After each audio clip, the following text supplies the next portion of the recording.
Muy buenas y grandes tardes, familia. Gracias por la presentación, Carlos Marisol, y gracias por este tiempo y este privilegio de poder compartir un nuevo encuentro familiar desde acá, esta vez desde Hualpén. Bueno, quizás usted pensará, en realidad, ¿y por qué está en esta mesa? ¿Por qué está vestido de esta forma nuestro expositor del día de hoy? En realidad tiene que ver con el mensaje que vamos a compartir esta tarde. Justamente hace unos días, con mi amada esposa, estábamos cumpliendo 11 años de matrimonio. Y recordamos con tanto gozo el día de nuestra boda, el día que pactamos delante del Señor. Fue un momento muy, muy especial. Y vemos que en la palabra del Señor, esto me hizo meditar que las bodas son muy importantes en la Biblia. De hecho, cuando vamos a la Biblia, en el libro de Génesis, comenzamos con una boda entre Adán y Eva. Y si vamos al final de la palabra de Dios, terminamos con otra boda, en el libro de Apocalipsis, con las bodas del Cordero. Hay muchas analogías, muchas enseñanzas en la Biblia respecto de las bodas y de estos banquetes, de estas ceremonias preciosas, de estos pactos con el Señor. Y este día vamos a meditar en una boda muy, muy especial. Y por eso se llama así este mensaje, una boda excepcional. Los invito ahí en sus hogares, de donde estén viendo esta transmisión, a abrir sus Biblias en el Evangelio de Juan, en el capítulo 2. ¿Qué es lo particular de este episodio? Es que solo está registrado en el Evangelio de Juan. Ni Mateo, ni Marcos, ni Lucas registran el primer milagro de Jesús. Y de hecho, si vemos en el capítulo 1, Juan es bien particular, porque él presenta a Jesús como Dios mismo. De hecho, la Biblia dice, en el principio ya existía el verbo, y el verbo estaba con Dios, y el verbo era Dios. Vemos que Juan nos dice que Jesús es el Dios encarnado. No como los otros escritores de los demás evangelios que finalmente intentan comprobar la genealogía de Jesús, que es descendiente de David, de Abraham o de Adán. Finalmente, Jesús es más que el linaje de David, es más que un descendiente directo de la línea de Abraham, es más que el tatara nieto de vos. Jesús en sí es Dios. Y vemos cómo el apóstol Juan presenta a Jesús como el Dios encarnado entre los hombres. Qué maravilloso, es una teología muy profunda. El capítulo 1 es precioso. Muestra cómo el verbo se encarnó. Ya no es tan importante finalmente para él comprobar la genealogía. Él declara fehacientemente que Jesús es Dios. Y vamos al capítulo 2, y en el capítulo 2, después de esta teología tan profunda del capítulo 1, vemos a Jesús yendo a una fiesta, yendo a una boda. A una boda excepcional. Y quiero que podamos compartir esta tarde 3 principios muy especiales que podemos encontrar en las bodas de Caná de Galilea. Para eso los invito en este minuto a ver un extracto, un pequeño video para introducirnos en esta historia. Hijo mío. Andrés, incluso mi madre se unirá a la canción de Miriam, ¿sí? Se les acabó el vino. Pero es solo el primer día. Sí, y se terminó todo. No quedó ni una gota. ¿Por qué me dices esto a mí? No podemos dejar que la celebración termine así. Y que la familia de Asher sea humillada. Muchachos, vayan con nosotros. Enseguida voy.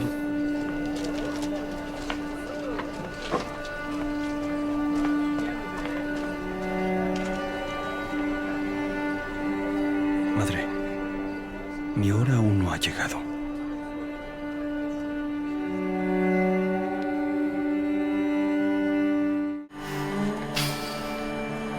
Hagan todo lo que les diga.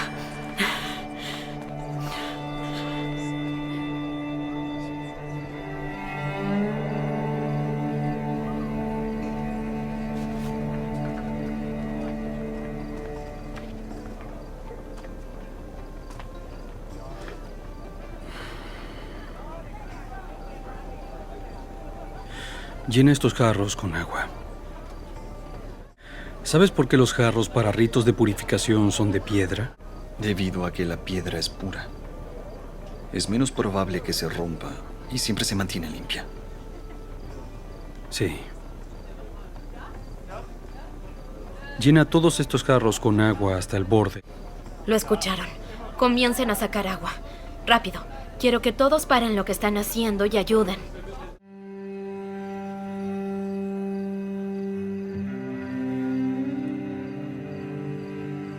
están llenos.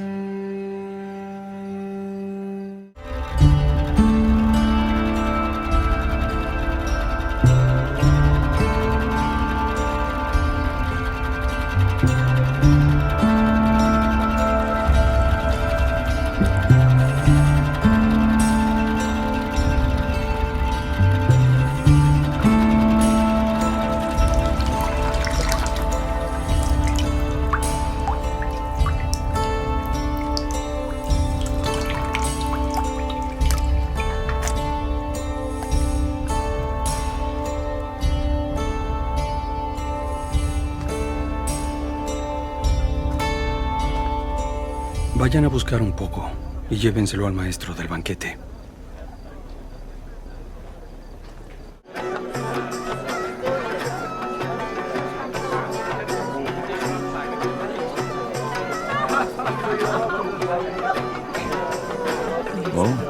No, ya era hora. La última cosecha, señor. Muy bien, lo voy a probar.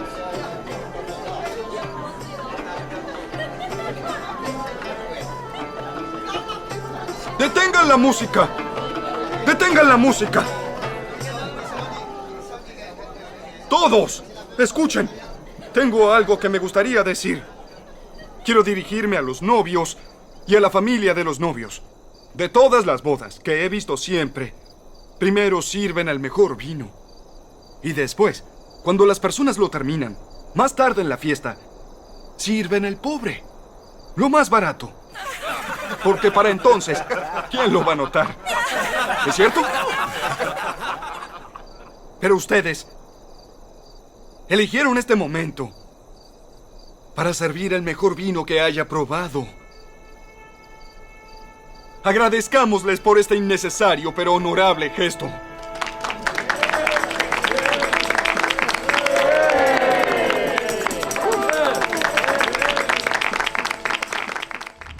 Qué maravillosa representación de este pasaje bíblico hemos visto en este video. Claro, tiene algunos condimentos extra bíblicos, pero en general representa de una forma bien precisa lo que vamos a compartir esta tarde, que está en el capítulo 2 del libro de Juan. Por eso estamos acá, en esta ambientación, en una cena, en una boda, en un tiempo especial de celebración. En general conocemos esta historia por su desenlace, en realidad por la enseñanza con la cual termina justamente este episodio. En el versículo 10 dice, y lo veíamos recién en el video, que todos sirven primero el mejor vino, decía cierto el maestro de ceremonia. Cuando los invitados ya han bebido mucho, entonces sirven el más barato. Pero tú, le dice cierto al novio, has guardado el mejor vino hasta ahora. Ciertamente esta enseñanza nos revela claramente el propósito del ministerio de Jesús. Un vino nuevo, un pacto nuevo, ¿cierto? Un nuevo nacimiento. De hecho, es el primer milagro en el Nuevo Testamento, el primer milagro de Jesús, y justamente manifiesta la transición que hay entre el antiguo pacto, este Antiguo Testamento, hacia un nuevo pacto, hacia el Nuevo Testamento. De hecho, cuando vamos a la ley en el Antiguo Testamento, el representante de la ley es Moisés. Y de hecho, el primer milagro por el cual es usado Moisés justamente fue transformar el agua del Nilo en sangre. El agua para muerte. Y vemos que el primer milagro del Mesías en el Nuevo Testamento es de transformar el agua en vino. Pues el vino es un símbolo justamente del Mesías y da vida y vida en abundancia. Es ver cómo Dios, algo ordinario, le agrega el extra para transformarlo en algo extraordinario. Entonces, hoy día, en realidad más que centrarnos en la enseñanza que generalmente hacemos de este pasaje sobre el propósito del vino nuevo, quisiera en realidad que fuéramos un poquito más allá, fuéramos más profundo, fuéramos a estudiar el proceso. Y el proceso nos habla de algo muy particular. 3 principios que creo que van a ser de mucha bendición para cada uno de nosotros. El versículo 1 dice que al tercer día se celebró una boda en Caná de Galilea. La madre de Jesús se encontraba allí. También habían sido invitados a la boda Jesús y sus discípulos. Jesús está invitado a una boda junto a sus discípulos y vemos en realidad por lo que dice este pasaje que la madre de Jesús ya estaba allí. Sabemos que Caná de Galilea está a 12 kilómetros aproximadamente de Nazaret. Por lo tanto, si ya estaba ahí la madre de Jesús y Jesús fue invitado oficialmente con sus discípulos, probablemente quizás era un familiar de la madre de Jesús. Y los banquetes en ese tiempo, los de bodas, estas celebraciones de fiesta de matrimonio, en primer siglo duraban aproximadamente 7 días. En lo general, estas fiestas eran organizadas por los padres del novio. Y el verso 3 dice, cuando el vino se acabó, la madre de Jesús le dijo, ya no tienen vino. Y se ven enfrentados, por supuesto, los novios, los padres de los novios, el banquetero, ¿cierto?, a una crisis. Un tremendo error de cálculo de este banquetero. Me imagino la cara que habrá tenido en ese minuto el wedding planner, ¿cierto?, cuando le avisan que estamos quedándonos sin vino al comienzo de la fiesta. Se les acababa el vino, y en ese tiempo el vino era esencial. Era una tremenda vergüenza quedarse en un banquete de bodas sin vino. Además, en ese tiempo no había agua potable, por tanto, era la única bebida. Esta crisis no era efectivamente algo tan complejo. No era que se enfermó alguien, ¿cierto? No es que haya muerto alguien. Hay crisis y crisis en la Biblia, ¿cierto? Vemos, por ejemplo, la mujer que hace 12 años padecía estas hemorragias, este flujo de sangre, y se acerca por detrás a Jesús y le toca el borde de su manto, ahí en Mateo capítulo 9. Ahí tenemos una crisis compleja. O en algún minuto, ¿cierto? En Juan capítulo 11, cuando Marta, la amiga de Jesús, le dice, Señor, si hubieras estado aquí, mi hermano no habría muerto. Pero aquí la crisis es que el vino se acabó. O sea, Jesús podría haber dicho, se acabó la fiesta, señores. Todos para su casa, señores. Pero va la madre de Jesús a buscar ayuda en su hijo. Se ha acabado el vino. Y el verso 4 dice, mujer, ¿y eso qué tiene que ver conmigo?, responde Jesús. Todavía no ha llegado mi hora. Quiero aclarar que en este caso Jesús se refiere a su madre como mujer, no de una forma despectiva. De hecho, en el idioma original equivale a señora, ¿cierto? Vemos a Jesús honrando constantemente a sus padres y esta no iba a ser la excepción. De hecho, finalmente hacer este milagro tiene que ver con honrar la petición de ella. Pero finalmente su pregunta es, ¿qué tengo que ver yo con esto? Me explico, yo no soy el banquetero, yo no hice los cálculos, no soy el wedding planner, no soy el proveedor. Además, no ha llegado mi hora. La Biblia dice que todo tiene su tiempo y todo lo que se quiere debajo del cielo tiene su hora. O sea, Jesús le está diciendo a su madre, mamá, esto no está en mi agenda, esto no es parte de mi itinerario. Y Jesús finalmente, aquí en el verso 4, no le responde si solucionará o no solucionará el problema. Pero lo particular es que el verso 5 dice que su madre le dijo a los sirvientes de la boda, hagan lo que él les ordene. Pero ella no recibe la respuesta a lo que le pregunta Jesús. Tampoco ella le responde la pregunta que Jesús le hace. Pero tampoco le dice absolutamente a Jesús ninguna otra palabra. María solamente se da vuelta y va directo a los sirvientes y les dice, hagan lo que él les ordene. Otra versión diría, hagan todo lo que él les diga. Y yo siempre me he preguntado, ¿por qué María hizo esto? Si usted profundiza leyendo este capítulo, se va a dar cuenta que parece una locura, ¿me explico? Ella va y le dice, Jesús, se están quedando sin vino. Jesús le dice, ¿qué tengo yo que ver con eso? No ha llegado mi hora. Y ella se da vuelta y le va directo a los sirvientes a decir, hagan lo que él les ordene. Quizás María tenía una relación, por supuesto, personal con Jesús, por lo tanto, ella sabía que su petición no solamente iba a ser escuchada por Jesús, sino que cada petición iba a generar una respuesta. Ella probablemente dijo, yo sé que si le pedí a Jesús, él hará algo. Y lo más particular es que ella, cuando se da cuenta de esta situación y le hace su petición a Jesús, ella no va a donde el banquetero, no va donde el novio. Ella no se dirige a los padres del novio, que generalmente son los que organizan estos banquetes. ¿Por qué entonces se va directo a los sirvientes? Porque ella también sabe que Dios finalmente usa a los hombres y mujeres que están dispuestos a servir para ser instrumentos en las manos de Dios. Ella finalmente no atrae la atención hacia ella, sino vuelve la atención a Jesús. Hagan todo lo que Él les ordene. Y luego finalmente María sale de escena. Por tanto, el primer principio que quiero compartir esta tarde es que Dios, primero que todo, responde todas nuestras peticiones. A veces puede ser sí, a veces puede ser no, a veces puede ser espera. Y usa a las personas que están dispuestas. Hagan lo que Él les ordene, lo que Él les diga, le dice María a los sirvientes. Ella le fue a decir finalmente, prepárense, prepárense, porque algo va a ocurrir. Y esto realmente para muchos puede ser muy extraño, ¿me explico? Fue a donde Jesús no le dijo que iba a hacer algo, no le confirmó que iba a hacer el milagro. Es más, le dice, no es mi tiempo, mi hora no ha llegado. Sin embargo, ella sabe, por la relación que tiene con Jesús, que su petición iba a generar un eco en el corazón del Señor. Dile a alguien ahí en tu casa, con quien estás en este minuto viendo esta transmisión, prepárate y haz todo lo que Dios te diga. Mi pregunta para ti es, ¿tienes la fe, de verdad, tienes la fe de prepararte para el milagro del Señor, aún cuando no has tenido respuesta? Esto es clave en la vida cristiana. Esto desata bendiciones. Tener la fe de prepararnos para el milagro del Señor, aun cuando todavía no tengo su respuesta. Hace muchos años atrás, en un congreso universitario, recuerdo que vimos una película, Enfrentando Gigantes. Y en un minuto hay una frase que marcó mi corazón. Cuando el pastor del colegio, donde estaba este entrenador de fútbol americano, en esta crisis con su equipo, se acerca a hablar con él, le hace una analogía y le dice, habían 2 granjeros en un tiempo de sequía y estaban pidiéndole a Dios que por favor enviara lluvias para sus cosechas. Sin embargo, uno, después de orar, salió a preparar la tierra.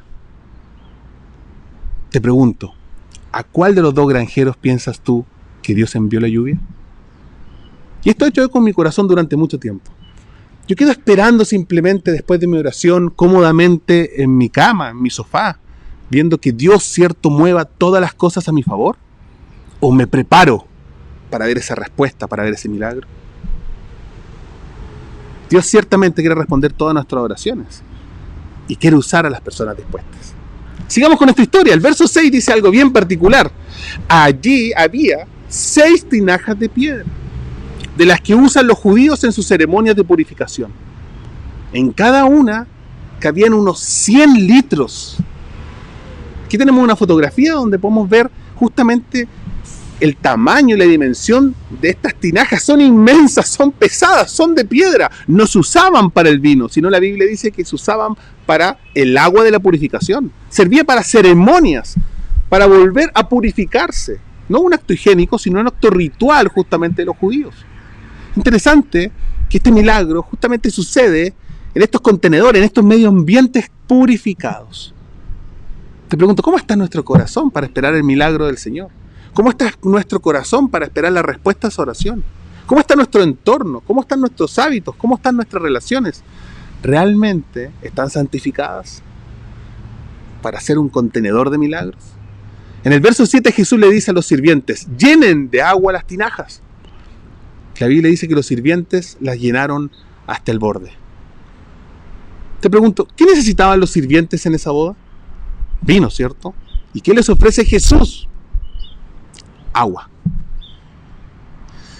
¿No te ha pasado eso también en tu relación con el Señor? ¿En tu oración? ¿En tus peticiones? ¿Que le has pedido algo al Señor y Él te ha dado otra cosa? Sin embargo, vemos que estos siervos, estos sirvientes, deciden obedecer. Aunque claramente no era lo que necesitaba el banquete, no era lo que se les demandaba a ellos. Pero sin embargo, llenaron hasta el borde esas 6 tinajas de 100 litros cada una. 600 litros de agua. Como las tinajas no se movían muy fácilmente, porque estamos hablando que eran tremendas tinajas de piedra, esto es bien particular. Quizás no aparece registrado o detallado en el pasaje, pero los sirvientes tenían que ir a buscar el agua en cántaros hasta un pozo, hasta una cisterna, hasta un río, ¿cierto? Y bombear esa agua. Vemos el caso justamente en varios episodios de la Biblia. Rebeca, cuando finalmente conoce al siervo de Abraham. La mujer samaritana, ¿qué estaba haciendo? Justamente bombeando agua de un pozo para llevar de vuelta a Samaria. Déjame decirte que en ese tiempo no tenían agua potable de donde podían sacar de la llave. Ellos tenían que viajar hasta el lugar del pozo, la cisterna, y bombear el agua y llenar cada cántaro y volver a las tinajas, una y otra vez acarreando. Muchas gracias, sirviente. Una y otra vez acarreando agua, cuando realmente lo que necesitan es vino. Y esto es algo bien particular, porque probablemente no aparece registrado directamente en la Biblia. Pero yo quiero que te imagines lo que esto implica.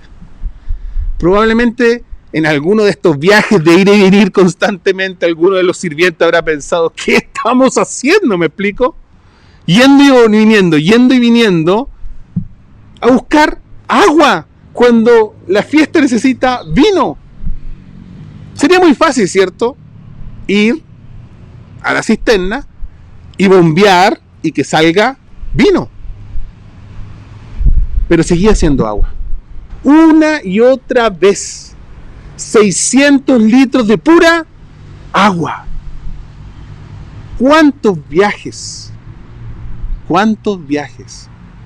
tienen que haber tomado estos sirvientes? Ida y vuelta, hasta la cisterna, llenando cántaros, vaciando en las tinajas.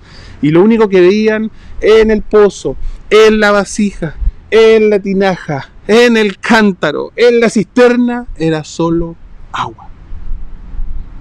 Segundo principio: mantente fiel en el proceso. Porque quizás esto también te ha pasado a ti, a mí me ha pasado. Queremos el milagro, pero queremos saltarnos el proceso. Quizás en este minuto tú estás acarreando agua de un lado a otro, pero hoy de parte del Señor entiendo que tengo que motivarte a perseverar. Si tú puedes ser fiel y puedes estar comprometido en el proceso, ciertamente Dios va a completar la obra en ti. Si estás con alguien ahí en tu casa donde tú estás viendo esta transmisión, dile: estoy en tiempos de agua. Necesito vino, pero aún tengo solo agua.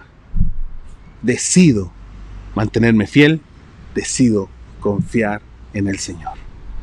Dime, ¿cuántos viajes hay que hacer una y otra vez a la cisterna para llenar 600 litros?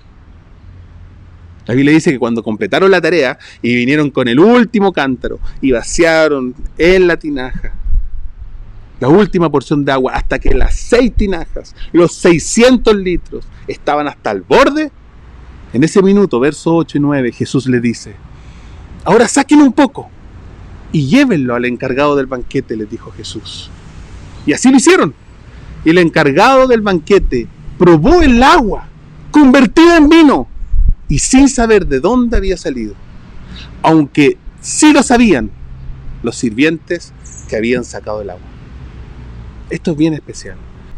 El encargado del banquete probó el vino sin saber su origen, pero los sirvientes sí lo sabían, porque ellos estuvieron en todo el proceso. Ellos sí pudieron ver el milagro. De hecho, algunos comentaristas bíblicos concluyen que es probable que el milagro de esta transmutación del agua al vino sucedió justamente cuando los sirvientes llevaron las copas al encargado. Y ellos se dispusieron a servir. Y por lo mismo, fueron instrumentos y testigos de este gran milagro. Y eso nos lleva a este tercer principio. El servir te brinda grandes oportunidades. No hay servicio pequeño. No hay servicio pequeño si es para el Rey de Reyes. No hay servicio pequeño si es para la extensión del reino de los cielos. No hay servicio pequeño si es para agradar a tu Padre Celestial. De hecho, ni el wedding planner, ni los novios, ni los invitados quizás supieron de estos detalles. Solo disfrutaron de un buen vino. Pero fueron los sirvientes los que disfrutaron de ver manifiesta su gloria. Te invito a orar ahí en tu casa y que podamos de alguna forma pedirle al Señor que tomemos estos 3 principios de este precioso milagro y los apliquemos en nuestro corazón. Te invito a inclinar tu rostro y a poder orar conmigo esta tarde. Señor, te agradecemos por la bendición de compartir este tiempo contigo y de poder profundizar, Señor, en esta maravillosa historia, en este maravilloso episodio que está registrado en tu palabra para mostrarnos tantas cosas, Señor.